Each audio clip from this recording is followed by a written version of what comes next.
G'day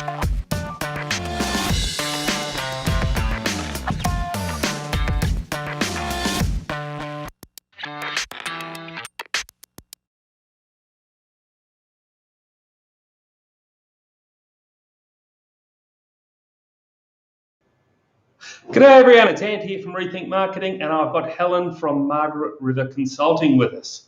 And hello. We've got a topic today. Somebody asked us a question recently which we thought would be worth exploring, Helen. Yes.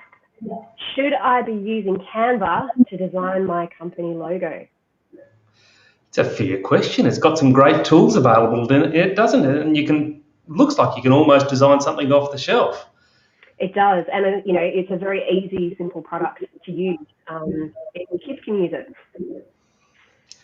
At the heart of this question, though, is something which we often forget about in business as we're trading from day to day and looking for better ways of doing things, and that is that every decision we make has a legal ramification, whether it's hiring or firing a staff, telling someone they can or can't have annual leave, designing a logo, and even putting a sign up.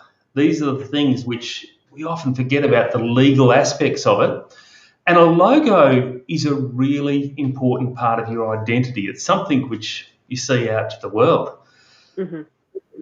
But it's pretty clear when you read the terms and conditions, which, let's face it, whoever reads terms and conditions? If you chose to read the terms and conditions on Canva, that they make it clear that your logo, when you use elements from them, cannot be trademarked. It's not something that you own. Mm-hmm. To put it in context, it'd be kind of like going to the gym and using all the gear at the gym, and you can use that, but you can't take it home and use it at home as your own personal set of weights or exercises. Yeah. And this is something that trademarks are an important factor in a business. There's a couple of reasons for it. It protects your ownership of your identity. With these open source logos that you can pick up the images from Canva, because that they are a community asset, or I think there's a Creative Commons asset a lot of the time, It means that your next door neighbour who's setting up in competition to you can use exactly the same logo. Mm-hmm. Or somebody else down the road. Have you seen a bit of a trend across some industries where there's a lot of similarity? Yeah, I have. In the virtual assistant industry, I've seen similar fonts, similar design elements. I think there's a font called Moonlight, and I swear if I see it one more time in a logo, I'm gonna scream. It's a beautiful script font, but I think it's one of the most overused fonts for this year, and it doesn't set your brand apart. And I think that's at the core of it. Your brand is about your business and your identity, and like we've discussed previously, what people say about you when you're not in the room. And if you're just using an element that anybody else can use, I don't think that is setting you apart from your competition.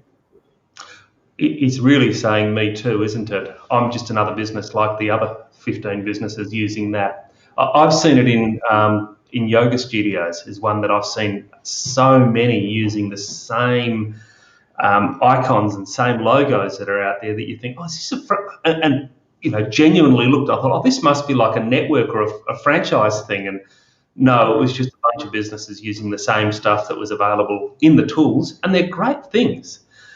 But that sameness is exactly what we're trying to set ourselves apart as a business. You don't want to be exactly the same as everyone else. Yeah. It can also drop you into hot water in a space which, in small business, we don't think about too often. I know in the corporate world, they're very, very conscious of it. And that's passing off or trying to present your business as being another business. Mm-hmm. And you can get into a heck of a lot of strife with the Trade Practices Act, and there's plenty of case evidence out there for businesses who've set up as almost the same as somebody else, and then really picked up some of the business that should have rightfully gone to them because they've done that. Now, you can do this. It really doesn't matter whether you do it intentionally or unintentionally. it's something which you can get into a fair bit of strife of. So I'd be really careful with setting up an identity. And when I talk about a logo, we're really talking about all those things that create a feel for your business. If it's certain patterns, if it's certain colours, certain fonts, the actual shape or the swoosh of a logo, you want to be sure that that is unique to your business. If you're going to have any longevity or durability to it, if you're setting up for a market stall and you're going to be, here and gone next week, whilst I wouldn't suggest, a hit and run operation, it may well be suitable. But if you're planning to be around for a period of time, it's well worth putting an investment into it. And, the right place to go is to either learn the tools yourself, and there are some really good tools that are out there for designing a custom logo, or engage a qualified and professional graphic designer. And there are plenty out there. You can come to an agency like mine, or there's lots of others, or you can actually go out to a freelance designer who should be able to create, a quality designer will be able to create you something that really reflects the identity of your business and is quite unique. Mm-hmm. So you could look at Canva for perhaps inspiration for brand elements and look and feel, not feel, but look, and then take that to a designer and talk to them about your brand and say what you like about what you have seen, what you haven't seen, and then they can create something for you. Yeah. Yep. I'm a bit of a fan of creating mood boards in Pinterest. I think Pinterest is a great place that you can put a whole bunch of ideas in, and it allows you to just communicate that so that you've got a briefing there that says, this is what I want it to feel like. And, the right person will be able to take that feel and recreate that for you in a unique fashion. Mm-hmm. And as we spoke about, I guess one of the other benefits of using a professional who can create the logo in these Adobe products, for example, is the quality of the logo, and also the ability to have various fonts that render well on websites, that render well for printing, and also, as we've spoken about previously, being able to scale them up, and also being able to scale them down. Yeah, it's vital that your logo is provided to you in a vector format. Ideally, you'll get that as something like a .ai or a .eps file, or even a .pdf occasionally. But the reason for that is that if it's a JPEG or a PNG, it's what's called rasterized, so that as you blow it up, you end up getting more and more pixels.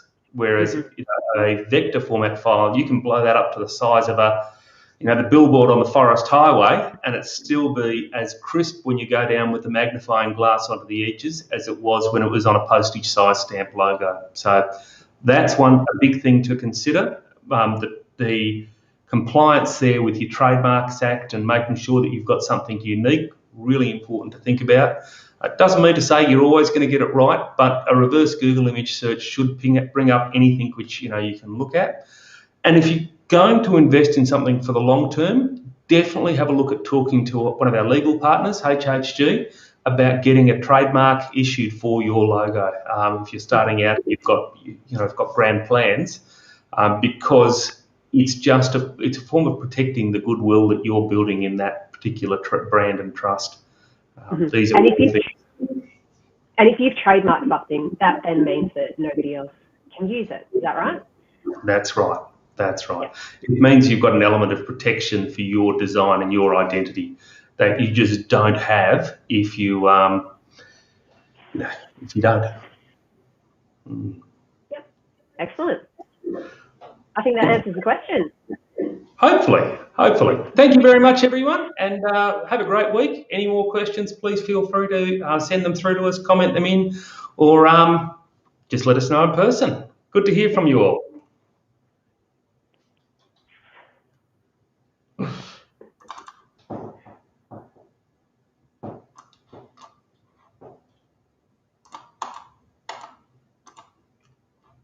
I always struggle with this bit. Let's just stop it.